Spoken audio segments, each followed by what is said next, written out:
welcome back. Coming to the finance and just wait to learn the concept of physics. बेटा आज के lecture में हम लोग स्टडी करने वाले हैं थर्मोडायनामिक्स, जो कि बहुत ही इंपॉर्टेंट लेसन है जेडबली और नीट के हिसाब से, ठीक है। तो ये जो आने वाली सीरीज है थर्मोडायनामिक्स की, आप बहुत अच्छे से और ध्यान से देखना बच्चों। आज हम देखने वाले लेक्चर नंबर 1 थर्मोडायनामिक्स। तो सबसे पहले हम लोग थर्मोडायनामिक्स को डिफाइन करेंगे, ओके। तो ध्यान दीजिएगा कि थर्मोडायनामिक्स को किस तरह से डिफाइन करते हैं। थर्मो का मतलब होता है हीट, एनर्जी, टेम्परेचर, और डायनामिक्स का मतलब होता है क्या, मोशन। तो हीट का मोशन में आना और उसका स्टडी करना, that is the thermodynamics, okay. तो थर्मोडायनामिक्स क्या है? It's a study of process, okay. Process में आना मतलब एक्सचेंज होना, ओके, कन्वर्शन होना, that is the thermodynamics. Thermodynamics is a branch of physics. Thermodynamics क्या है बच्चों? फिजिक्स की ब्रांच है जो काय में डील करता है, which deals with the concept of heat and temperature, मतलब inter conversion between the heats and other way, okay. Other forms में क्या होता है, उसका कन्वर्शन होता, उसका स्टडी करना, और ये एक फिजिक्स का ब्रांच है, दैट इज द थर्मोडायनामिक्स। बच्चों अब बात करेंगे हम लोग कि थर्मोडायनामिक के वेरिएबल्स। तो थोड़ा सा मैं आपको और थर्मोडायनामिक्स को क्लियर करना है इस शब्द को। तो अगर मान लो when an hot object is placed in cooler surroundings, okay, एक आधा गर्म ऑब्जेक्ट लिया मैंने और कूलर सराउंडिंग्स को प्लेस किया, तो क्या होगा? वो हॉट ऑब्जेक्ट अपनी एनर्जी को लॉस करेगा, ओके, और कूलर सराउंडिंग से जो एनर्जी है उसको गेन करेगा, ओके। तो क्या हो रहा है? There is a exchange of heat energy. Cooler surroundings कुछ समय के बाद में वार्म होगा और जो हॉट ऑब्जेक्ट था वो कुछ समय के बाद में क्या होगा, कूल होगा, ओके। और वो दोनों के temperature after some time it becomes same. तो there is a exchange of heat energy, there is exchange of heat energy. तो यही हमको इस थर्मोडायनामिक्स लेसन के अंदर स्टडी करना है। थर्मोडायनामिक का मतलब क्या होता है? हीट। थर्मो मतलब क्या होता है? Heat, energy. डायनामिक्स मतलब क्या? मोशन। तो हीट का मोशन होना, उसका स्टडी करना, उसका अभ्यास करना, दैट इज द थर्मोडायनामिक्स। बच्चों अब बात करते हैं हम लोग थर्मोडायनामिक वेरिएबल्स। अब आप बोलेंगे सर ये वेरिएबल्स कौन से हैं? ओके, तो प्रेशर, वॉल्यूम, टेम्परेचर, ये क्या है? These are the thermodynamic variables, okay. हमको इसके अंदर भी स्टडी करना है। जो और कुछ बुक्स में अगर आपको एंट्रोपी, इंटरनल एनर्जी मिलेगा, ओके, जिस अलग अलग बुक्स के अंदर, तो एंट्रोपी और इंटरनल एनर्जी को भी हम लोग रिप्रेजेंट करते हैं प्रेशर, वॉल्यूम और टेम्परेचर के फॉर्म में। बच्चों नेक्स्ट जो हमें देखना है कंसेप्ट, थर्मोडायनामिक सिस्टम। अब थर्मोडायनामिक सिस्टम क्या है? Which is represented by pressure, volume and temperature. Thermodynamic system मतलब एक आधा जो ये स्टेट है, स्टेट अलग अलग होते हैं ना, जैसे कि सॉलिड स्टेट होता है, लिक्विड स्टेट होता है, गैसेस स्टेट होता है। There are 3 different types of state, that is the thermodynamic system, okay.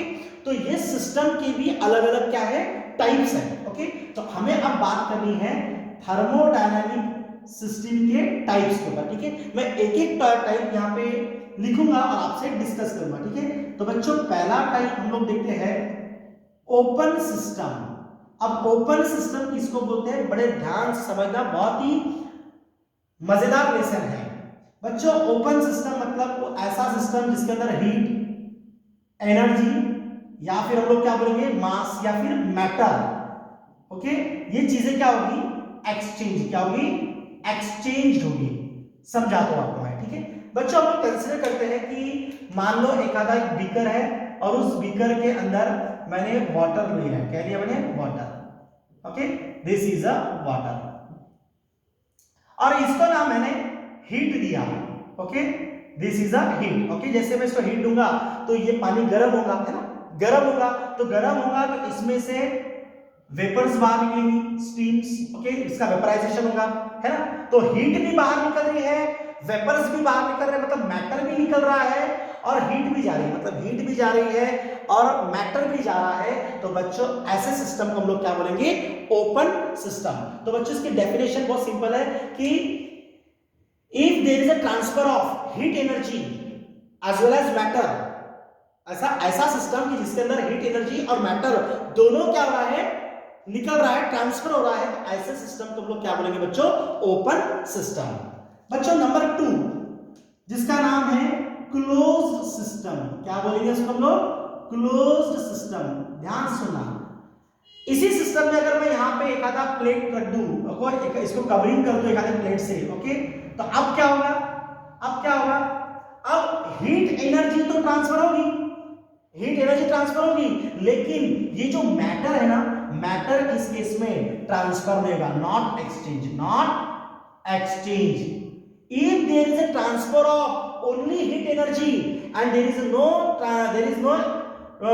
Matter will not transfer, matter transfer होगा नहीं, ओनली एनर्जी ट्रांसफर होगी, ऐसा सिस्टम मतलब क्या होता है बच्चों, क्या, क्लोज्ड सिस्टम।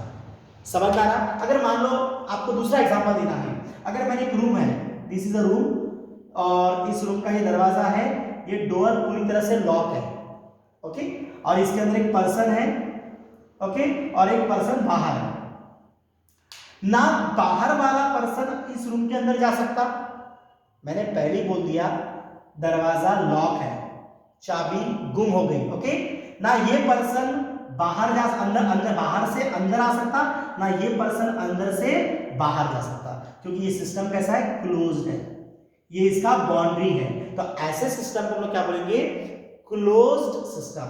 इसमें से मैटर ट्रांसफर होगा नहीं, matter externally heat energy transfer हो सकती है, क्योंकि इसको आइसोलेशन नहीं है ना, ये बजा सकता अंदर से, ये वॉल को वो ये साउंड ट्रैवल हो सकता, okay, sound transfer, energy transfer हो सकती है, हीट ट्रांसफर हो सकती है, लेकिन मैटर ट्रांसफर हो नहीं सकता, ना अंदर से कोई बाहर, ना बाहर से कोई अंदर, that is the closed system. बच्चों समझ में आया? तो मैंने आपको अभी दो टाइप बताया थर्मोडायनामिक सिस्टम के, एक बताया मैंने आपको ओपन सिस्टम, एक बताया आपको मैंने क्लोज्ड सिस्टम, ओके। नाउ बच्चों तीसरा जो टाइप हमें स्टडी करना है ना, ग्रीन पेन से लिख रहा हूं मैं, आइसोलेटेड सिस्टम। ध्यान से देखना बच्चों, आइसोलेटेड सिस्टम क्या होता है, ये तो बड़ा मजेदार है सिस्टम। आइसोलेटेड मतलब क्या, कि जिसके अंदर ना हीट ट्रांसफर होगा, जिसके अंदर ना हीट ट्रांसफर होगा, और जिसके अंदर ना मैटर ट्रांसफर होगा, ना हीट ना matter. If there is no transfer of heat energy and matter, such type of system is called as isolated system, जिसको किसी से लेन देन नहीं। जैसे एग्जांपल देना है, अगर आपको मुझे एग्जांपल देना है तो यू नो थर्मस, थर्मस आपको पता है, जिसके जिसके अंदर हम लोग कॉफी स्टोर करते हैं, गर्म कॉफी या फिर गर्म चाय, टी, ओके। तो होता क्या है, अगर हम उस थर्मस के अंदर कॉफी डालते हैं गर्म, और कुछ देर के बाद हम उसको यूज करते हैं, तो वो आपको गर्म मिलेंगी, क्योंकि वो कैसा है, क्लोज, मतलब आइसोलेटेड है, मतलब हीट ट्रांसफर नहीं हो रही है, नहीं तो फिर गर्म कॉफी ठंडी हो जाती है। थर्मस के अंदर गर्म कॉफी ये गर्म ही मिलेगी हमको कुछ देर के बाद में, है ना। और ऐसा भी तो होता नहीं ना कि हमने अगर 2 कप कॉफी लिया थर्मस के अंदर, और वो कुछ देर के बाद में 3 कप हो गई या फिर 1 कप हो गई, क्वांटिटी भी उतना ही रहेगा ना, क्वांटिटी भी उतना रहेगा, हीट भी ट्रांसफर होगी नहीं, ना मैटर ट्रांसफर हो रहा है, ना हीट ट्रांसफर हो रही है। ऐसे सिस्टम को हम लोग बच्चों क्या बोलेंगे, isolated system. If there is no transfer of heat energy and matter, such type of system is called as what, isolated system. बच्चों समझ में आ रहा है आपको ना? 3 सिस्टम के बाद में चौथा सिस्टम, होमोजीनियस सिस्टम, और हाथों हाथ में एक और सिस्टम लिख रहा हूं, नंबर 5, जिसको कहते हैं हेटेरोजीनियस सिस्टम। बच्चों ये दोनों सिस्टम्स आप लोग समझ लो, होमोजीनियस किसको बोलते हैं और हेटेरोजीनियस किसको बोलते हैं, बड़ा आसान सा।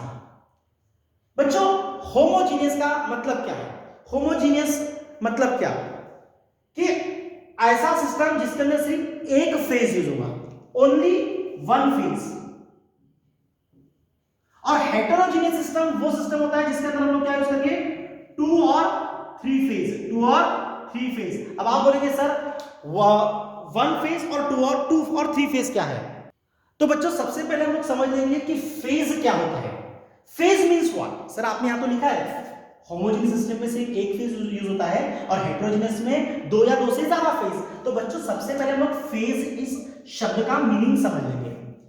बच्चों फेज का मतलब क्या है, a quantity of matter, a quantity of matter that is uniform, a quantity of matter that is uniform throughout in chemical composition and physical structure, throughout in chemical composition and physical structure, समझा था मैं आपको, ध्यान दो। Quantity of matter, quantity of matter, phase का मतलब क्या है, quantity of matter that is uniform, वो कैसा रहेगा, यूनिफॉर्म रहेगा थ्रू, चाहे वो केमिकल कंपोजिशन हो चाहे वो फिजिकल स्ट्रक्चर। अब केमिकल कंपोजिशन मतलब जो केमिकल से चीजें बनी हुई है, जिसके अंदर लिक्विड मतलब केमिकल से जो चीज बनती है that is the chemical composition. और फिजिकल स्ट्रक्चर्स मतलब जैसे कि आपको बताना है सॉलिड्स वगैरह है ना, जैसे आइस, वाटर है तो उसका आइस, ओके, तो फिर वाटर आइस क्या हो गया, सॉलिड स्ट्रक्चर, वाटर क्या हो गया, लिक्विड स्ट्रक्चर, वेपर क्या हो गया, गैसेस स्ट्रक्चर। तो फिजिकल स्ट्रक्चर्स अलग होता है, केमिकल कंपोजिशन अलग होता है। तो फेज क्या है, एक क्वांटिटी ऑफ मैटर है कि जो यूनिफॉर्म रहेगा, चाहे वो केमिकल कंपोजिशन हो चाहे वो फिजिकल स्ट्रक्चर हो, तो उसे कहते हैं फेज। अभी मैं आपको सबसे पहले डेफिनेशन बताऊंगा कि होमोजीनियस सिस्टम का डेफिनेशन क्या है। बहुत सिंपल डेफिनेशन है, पहले डेफिनेशन समझ लो। होमोजीनियस सिस्टम क्या होता है, a system which consist of only one phase, a system which consist of only one phase is called as homogeneous system. Heterogeneous क्या होता है, a system which consist of two और three phase, दो या दो से ज्यादा phase, that is called as heterogeneous system. तो डेफिनेशन तो पहले ध्यान से समझ लो, a system which consist of only one phase is called as homogeneous system, a system which consist of two और three phase is called as heterogeneous system. चलो examples देंगे आपको बच्चों। होमोजीनियस सिस्टम के अंदर सिर्फ एक फेज होता है, ठीक है, मैं थोड़ा सा ऐसे मिटा दूंगा ये ताकि आपको अच्छे से दिखेगा, ठीक है। देखो होमोजीनियस सिस्टम के अंदर सिर्फ एक फेज होता है। अब एक फेज का होना मतलब क्या, देखो अगर मैं वाटर की बात करता हूं तो वाटर ये सॉलिड में भी रहेगा, लिक्विड में भी रहेगा और गैसेस में रहेगा। सॉलिड में क्या रहेगा, आइस, लिक्विड में क्या रहेगा, वाटर, और गैसेस में क्या रहेगा, वेपर्स, मतलब जिसको हम लोग स्टीम कहते हैं। क्या मतलब उसको स्टीम, ओके। तो एक ऐसा सिस्टम, एक सिस्टम के अंदर मान लो सिर्फ हाइड्रोजन है, हाइड्रोजन की गैस है, और या फिर साथ में नाइट्रोजन की गैस है, तो ये एक ही फेज है ना, दोनों भी गैसेस है ना, तो एक ही फेज का होना, अ system which consist of only one phase, उसे कहते हैं क्या, होमोजीनियस सिस्टम। उसे क्या कहते हैं, होमोजीनियस सिस्टम। जैसे कि अगर मान लो अगर मैं एयर बोल दूं, इसके अंदर एयर है और वाटर वेपर है, वाटर वेपर मतलब क्या, स्टीम हो गई, तो ये एक ही है, गैसेस है, ओके, एक का सिस्टम है, ये भी गैस है ये भी गैस है, ओके, तो एक ही फेज है, ये भी क्या है, गैसेस है, तो एक ही फेज है। तो सिंगल फेज का किसी सिस्टम के अंदर होना, अ system which consist of only one phase, only one phase, फिर वो चाहे सॉलिड हो, वो चाहे फिर लिक्विड हो, या फिर वो चाहे गैसेस हो, मिक्स नहीं होना चाहिए, ओनली एक ही फेज, एक तो सॉलिड, एक तो लिक्विड, या फिर एक तो गैस। तो ऐसे सिस्टम को हम लोग क्या बोलेंगे बच्चों, होमोजीनियस सिस्टम।